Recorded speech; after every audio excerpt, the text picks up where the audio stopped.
الحمدللہ هو الفقہ الأکبر سبحان اللہ والجامع الکبیر لزیادات فیضہ المبسوط الدرر الغرر سبحان اللہ به الہدایہ ومنہ البدایہ وإلیہ النہایہ بحمدہ الوقایہ ونقایۃ الدرایہ وعین العنایہ وحسن الکفایہ سبحان اللہ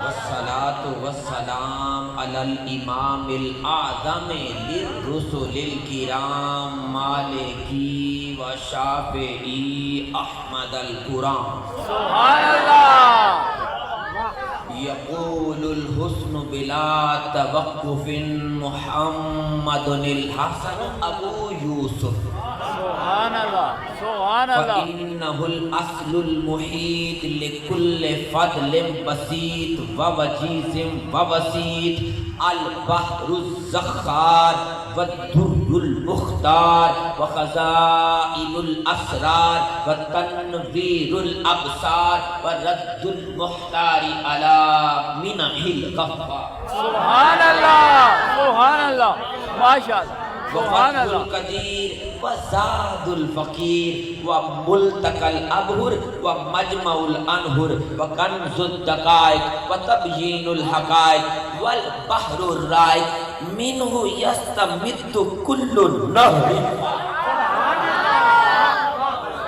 فیہ المنیا وبہ الغنیا ومراک الفلاح وامداد الفتح وایداہ الاصلاح ونور الایداء وکشف المزمرات وحل المشکلات والدر المنتقى وینابیع المبتغى والتنویر البصائر وظواہر الجواہر البدائع النوادر المنزہ وجوبا عن الاشباہ والنظائر سبحان اللہ سبحان اللہ مغنی السائلین والنساب المساکین الحاوی القدسی لکل کمال قدسی و انسی سبحان اللہ سبحان اللہ الکافی الوافی الشافی المصفى المصطفى المستصفى المجتبى المنتقى الصافی عدة النوازل وانفع الوسائل لإسعاف السائل بعیون المسائل عمدة الأواخر وخلاصة الأوائل وعلى آلہ وصحبہ وأہلہ وحزبہ مصابیح الدجا ومفاتیح الہدى لا سیما الشیخین الصاحبین الآخذین من الشریعۃ والطریقۃ بکلا الطرفین والختنین الکریمین الحسنین الکریمین کل منہما نور العین ومجمع البحرین وعلى مجتہدی ملتہ وائمۃ امتہ خصوصاً الارکان الاربع والانوار اللامعہ وابنہ الاکرم الغوث الاعظم سبحان اللہ سبحان اللہ ذخیرۃ الاولیاء وتحفۃ الفقہاء وجامع الفصولین خصوص الحقائق والشرع المہذب بكل زین وعلینا معهم وبهم ولهم یا ارحم الراحمین آمین آمین والحمد للہ رب العالمین قال اللہ جل وعلا کاف ہا یا عین صاد صدق اللہ مولانا العظیم وبلغنا رسولہ النبی الکریم الامین ونحن علی ذلک لمن الشاہدین والشاکرین والحمد للہ رب العالمین الصلاة والسلام علیک یا من جاء بالاحکام والحدود والصلاة والسلام علیک یا سر کل موجود اللہ تعالیٰ کی حمد و ثنا عرب کے راج دلارے فاتح بدر و حنین کے حضور نذرانہ عقیدت پیش کرنے کے بعد آج کی یہ نورانی محفل نور والے آقا احمد مجتبیٰ محمد مصطفیٰ صلی اللہ علیہ وآلہ وسلم کے 1500ویں جشن ولادت کے سلسلہ میں انعقاد پذیر ہے۔ میرے محسن، میرے بھائی، میرے ہم نام میرے ہم مشرف محمد نوید صاحب نے کرم نوازی فرمائی کہ مجھے آپ لوگوں کی زیارت کا موقع میسر آیا۔ میں قرآن مجید برہان رشید میں جن الفاظ مقدسہ کو تلاوت کیا ان کے مندرجات پر گفتگو کرنے سے پہلے ایک نہایت اہم بات کہنا چاہتا ہوں، اور وہ یہ ہے کہ ہر مومن مسلمان کا یہ ایمان ہونا چاہیے کہ الحمد سے لے کر والناس تک پورا قرآن اللہ کی عظمت اور مصطفیٰ جان رحمت کی نعت بیان کر رہا ہے۔ جب آپ یہ ایمان اور عقیدہ بنا کر قرآن کو سمجھ کر پڑھنے کی کوشش کریں گے تو میرا ایمان یہ کہتا ہے آپ جو بھی آیت پڑھیں گے سمجھ بالفرض اس وقت آئے گی یا نہ آئے گی، یہ تو کہتے جائیں گے کہ سب شداں مداں زیراں زبراں شان اودی وچ آئیاں، آما لوکاں خبر نہ کائی نہ خاصاں رمضان پائیاں۔ لیکن یاد رکھیے گا یہ قرآن وہ لارب کتاب ہے، اہل معرفت فرماتے ہیں یہ مثل دلہن کی طرح ہے کہ جیسے دلہن ہر ایک کے سامنے اپنا حجاب نہیں اٹھاتی، اسی کے سامنے اٹھاتی ہے جو اس کے نام کا صحرا سر پہ سجا کے آیا۔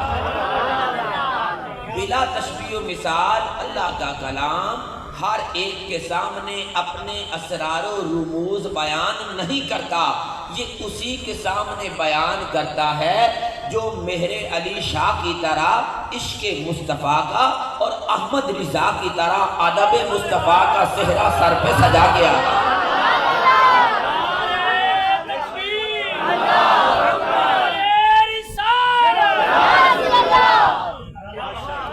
جب کوئی عشق مصطفیٰ اور ادب مصطفیٰ کا صحرا سر پہ سجا کے آتا ہے تو پھر قرآن اس کے سامنے اپنے اسرار و رموز کو بیان کرتا ہے۔ اب میں آتا ہوں ان الفاظ کی طرف کہ یہ الفاظ قرآن پاک میں موجود ہیں، کاف ہا یا عین صاد، جنہیں حروف مقطعات کہا جاتا ہے، جو کہ رسول اکرم صلی اللہ علیہ وآلہ وسلم اور اللہ تعالیٰ کے درمیان یہ وہ راز و نیاز اور اسرار و رموز ہیں جو ہر ایک پر اللہ اور اس کے رسول نے آشکار نہیں کیے۔ اسی وجہ سے جب بھی آپ قرآن پاک کا کوئی ترجمہ کرتے ہیں پڑھتے ہیں تو آپ قرآن پاک کی چند سورتوں کے ابتدا میں جو الفاظ پاتے ہیں الف لام میم، اس طرح دیگر ہا میم عین سین قاف، اور جو میں نے پڑھے 5 یہ، تو آپ کو ان الفاظ کے نیچے ایز اٹ یہی الفاظ لکھے ہوئے نظر آتے ہیں، ان کا ترجمہ معنی مفہوم انٹرپریٹیشن ڈسکرپشن آپ کو نظر نہیں آتی۔ لیکن یہ یاد رکھیے گا ایسا ممکن ہی نہیں ہے کہ اللہ کا کلام ہو اور اس کا کوئی معنی ہی نہ ہو۔ یہ کسی عام کا کلام نہیں، یہ خالق کائنات کا کلام ہے، اور اللہ کا کلام ہو اور اس کا کوئی معنی نہ ہو، اس کا کوئی مفہوم نہ ہو، اس کا کوئی مطلب نہ ہو، اور اللہ ایسا کلام فرمائے یہ اللہ کی شان کے لائق نہیں ہے۔ اس کا مطلب یہ ہے کہ ان الفاظ کا معنی ہے۔ اگر آپ میرے ساتھ چلیں گے تو شاید میں کچھ پیش کر سکوں۔ میں تو ذرا اور طرح کا بندہ ہوں، عشق ایک طرف ہو تو سزا دیتا ہے، عشق اگر دونوں طرف ہو تو مزہ دیتا ہے۔ آپ میرے ساتھ چلیں گے تو ہو سکتا ہے میں کوئی سبق سنا پاؤں۔ تو اس کا مطلب یہ ہے کہ ان کا معنی ہے، اور اس کی ایک ایگزامپل پیش کرتا ہوں۔ جبریل ہیں قرآن لانے والے، جب آپ لے کے آئے نا الف تو سرکار نے فرمایا فہیم تو میں سمجھ گیا، فرمایا الف تو میں جان گیا۔ جبریل حیران کھڑے ہیں، اللہ کا کلام ہے، میں سارے نبیوں کے پاس لایا ہوں، آج تک جتنا بھی کلام لایا ہوں ہر کلام کا معنی اللہ میرے دل میں بھی القاء کرتا ہے، میں بھی اسے سمجھتا اور جانتا ہوں۔ یہ عجب کلام آیا ہے، بھیجنے والا جانتا ہے یا وصول کرنے والا جانتا ہے؟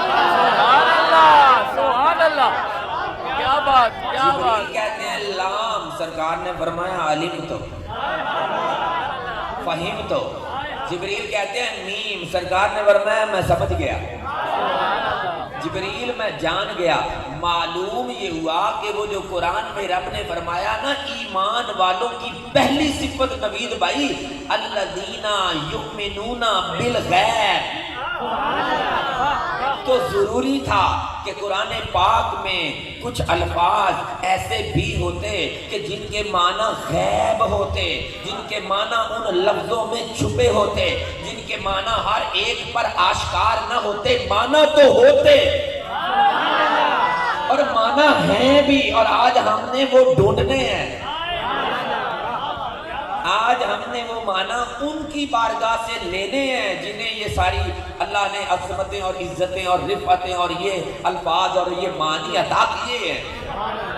تو اب اللہ تعالیٰ کے محبوب اور اللہ کے درمیان یہ جو غیب تھا، اس غیب کو جو ہم سے چھپا ہوا ہے اس پر ایمان لانے والے کو مومن کہا گیا. سبحان اللہ. معلوم یہ ہوا کہ حروف مقطعات پر ایمان لانا ایمان کی پہلی سیڑھی ہے. حضور کے علوم غیبیہ پر ایمان لانا اور جو اللہ اور اس کے رسول کے درمیان راز و نیاز ہیں ان پر ایمان لانا، یہ ایمان کی پہلی سیڑھی ہے. نماز بعد میں ہے. الذین یؤمنون بالغیب ویقیمون الصلاۃ. اب ذرا سمجھیے گا، میں نے بڑی کوشش کی کہ اللہ تعالیٰ کوئی کرم فرمائے، ان لفظوں کا کوئی تھوڑا بہت معنی سمجھ میں آ جائے. تو جب میں تھک گیا اور میں نے سرنڈر کر دیا تو آج سے کوئی 17 سال قبل ایک دن میں ایک عاشق اہل معرفت کی کتاب پڑھ رہا تھا. جب میں پہنچا کاف ہا یا عین صاد پر، تو اس صاحب حضوری شخص نے جس پر حضور نے اپنے فضل سے ان الفاظ کے معنی آشکار کیے تھے، کیسے کہ جب وہ حضور پر درود پڑھ پڑھ کر حضور کا اتنا قرب پا گئے کہ کہتے ہیں رفع الارض بینی و بین قبر نبی صلی اللہ علیہ وسلم، میرے اور حضور کی قبر کے درمیان سب حجاب ہٹا دیے گئے ہیں. میں اپنے شہر اندلس میں بیٹھا بیٹھا مدینے والے کی قبر کی زیارت کر لیتا. سبحان اللہ. تو اندلس کا رہنے والا عاشق کون ہے؟ عاشقوں کا امام ہے قاضی ایاز مالکی اندلسی رحمۃ اللہ، جن کی مشہور زمانہ کتاب ہے کتاب الشفا بتعریف حقوق المصطفیٰ. بھائی ہم بھی حضور کے حقوق کو کچھ جانیں گے تو مانیں گے نا. سبحان اللہ. بریلی کے کلندر نے ایسے ہی تو نہیں کہا تھا کہ انہیں جانا انہیں مانا. بھائی پہلے انہیں جانیں. سبحان اللہ. آپ کو شکر گزار ہونا چاہیے اپنی مسجد کی انتظامیہ کا، امام صاحب کا، علامہ صاحب کا، نوید بھائی کا اور ان کے سارے دوستوں کا اور یہ سارے حاضرین کا کہ جنہوں نے یہ محفل آج اس لیے سجائی کہ آپ کو حضور کا تعارف کروایا جائے. سبحان اللہ. سبحان اللہ. آپ کو آپ کے آقا کا انٹروڈکشن کروایا جائے. اور میری ساری تقریر میں سے 90% یہ ننھے منھے بچوں کے لیے ہے. آپ کو جب آپ کے آقا کا تعارف ہو جائے گا تو میرا یہ ایمان کہتا ہے آپ سو جائیں گے یا مصطفیٰ کہتے کہتے اور کھلے گی آنکھ صلی اللہ. سبحان اللہ. سبحان اللہ. تو ہم جو حضور کے ذکر کی محفل سجاتے ہیں اس میں پرپس یہی ہوتا ہے، اس کا مقصد یہی ہوتا ہے. ہم اپنے بچوں کی گھٹی میں یہ بات ڈال دینا چاہتے ہیں، ہم ان میں یہ انکلکیٹ کر دینا چاہتے ہیں کہ انہیں پتا چلے کہ ہمارا کوئی آقا ہے. سبحان اللہ. اور وہ ساری کائنات میں سب سے اولا والا. ہمارا نبی. جب انہیں اپنے آقا کا تعارف ملے گا، میں ایک جملہ ایسا کہنے لگا ہوں جسے ہضم ہو جائے وہ تو خوش ہو جائے، جسے نہ ہضم ہو وہ رب کی بارگاہ سے خیرات طلب کرے کہ وہ جملہ ہضم کر پائے. میری کم و بیش کوئی 37 سال نبیل بھائی عمر ہے اور 27 سال ہو گئے مجھے سپیچ کرتے ہوئے. کراچی سے لے کر آزاد کشمیر تک میں نے بڑے بڑے ملاؤں کو دیکھا اسلام کے نام پر ووٹ بھی مانگے اور نوٹ بھی مانگے، لیکن رب کعبہ کی قسم قوم کو میرے نبی کا ایسا انٹروڈکشن نہیں کروا سکے جیسا ویل چیئر والے بابے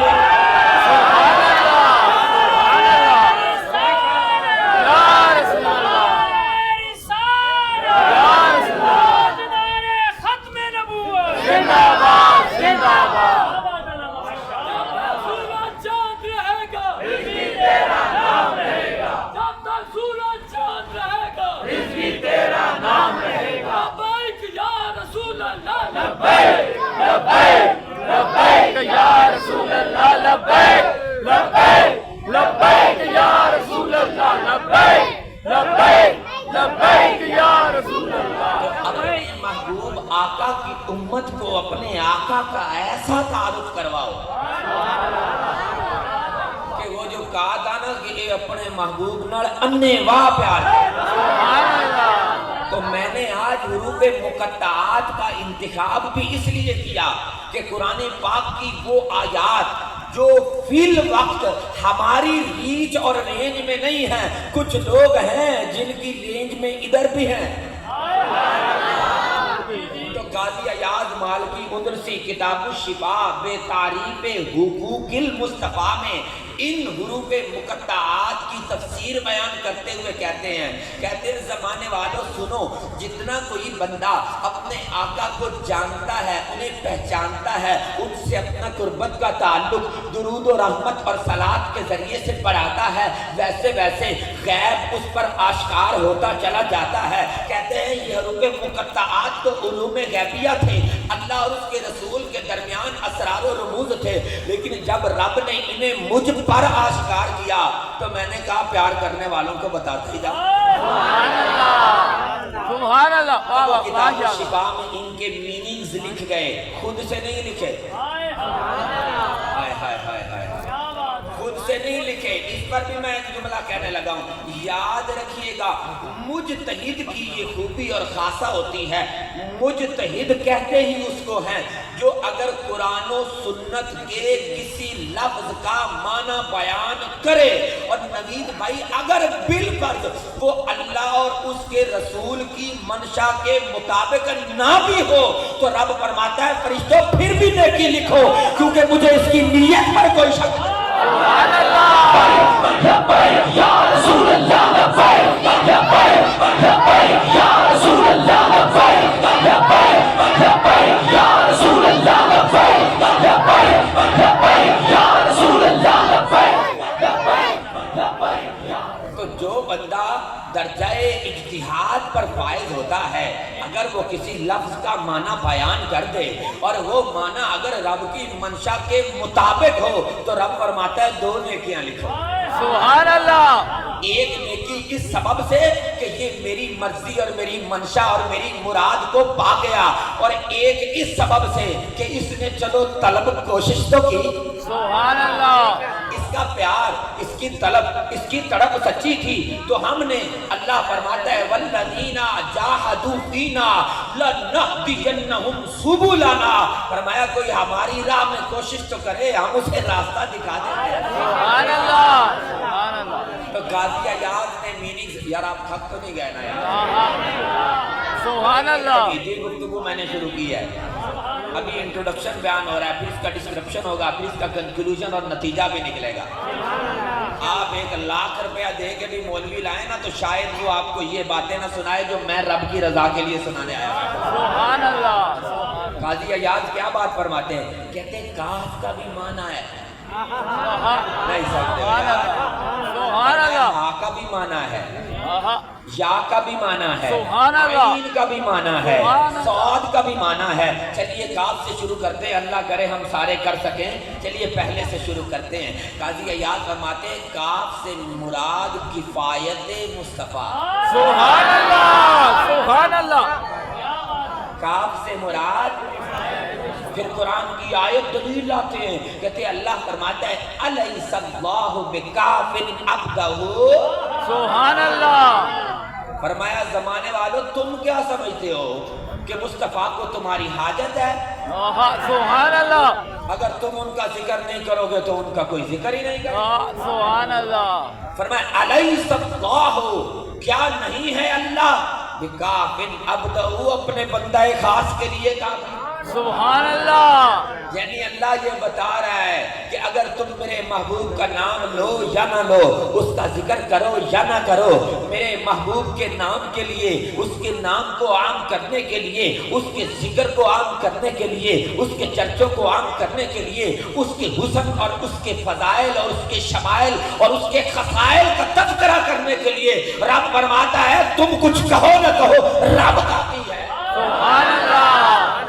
ہے کسی کی مجال کہ جو اس حسن بے مثال کو ویسا بیان کر سکے جیسا رب ذوالجلال بیان کرتا ہے، جن کے چہرہ انور، جن کے گیسوئے امبری کو وہ والضحیٰ واللیل اذا سجا فرماتا ہے، جن کی چشمان مقدس اور نگاہ دراز اقدس کو وہ ما زاغ البصر وما طغی فرماتا ہے، جن کے نطق اور زبان و بیان کو وما ینطق عن الهوى ان هو الا وحی یوحی فرماتا ہے، جن کے قلب اطہر اور فواد مقدس کو وَنَزَّلَهُ عَلَىٰ قَلْبِكَ مَا كَذَبَ الْفُؤَادُ مَا رَأَىٰ فرماتا ہے، جن کے سینہ انور کو أَلَمْ نَشْرَحْ لَكَ صَدْرَكَ فرماتا ہے، اور جن کی پشت مبارک کو وَوَضَعْنَا عَنْكَ وِزْرَكَ الَّذِي أَنقَضَ ظَهْرَكَ فرماتا ہے. اور پورا قرآن بیان کرتے کرتے کرتے کرتے رب کہتا ہے اگر تم مصطفیٰ کی اور بھی عظمت دیکھنا چاہتے ہو، فرمایا وَإِنَّهُ لَفِي زُبُرِ الْأَوَّلِينَ، یہ صرف قرآن ہی نہیں، زبور الاولین، ہم نے تو پچھلی ساری کتابوں میں بھی اپنے محبوب کے تذکرے